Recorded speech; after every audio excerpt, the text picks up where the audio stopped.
Hello, আসসালামু আলাইকুম।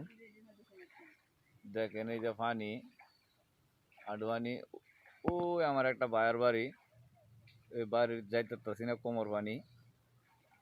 তো মনে করেন এই পানি আমার বইনে একটু সামনে আগায় দেখাইতেছে কতটুকু পানি আছে, আরো সামনে অনেক পানি। আমার বোনের মানা করতেছি, পইরা যাবো কেয়া, মানা করতেছি।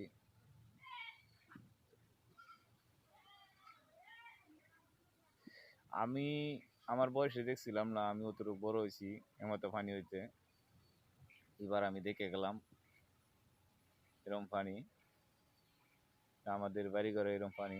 সবাই ভিডিওটা ফলো করবেন, একটু দেখবেন।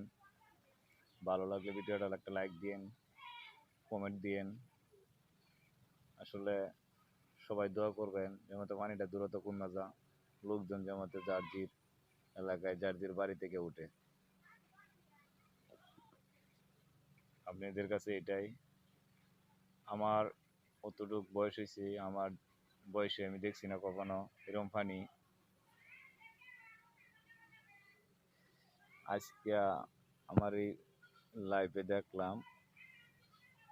আগে বলতাম, শুনতাম, ঠিক আছে,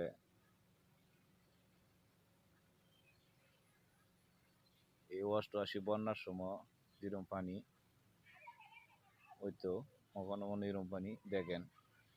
এই যে বাড়ির পানি আমি দেখাইতেছি আপনাদের, এই যে বাড়ির পানি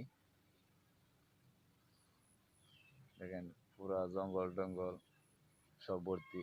সবচেয়ে ক্ষতি হইতেছে, অসুস্থ হইতেছে মানুষগুলা, কি হইতেছে, মানে এই এভাবে পানি হইলে তো সমস্যা নাই।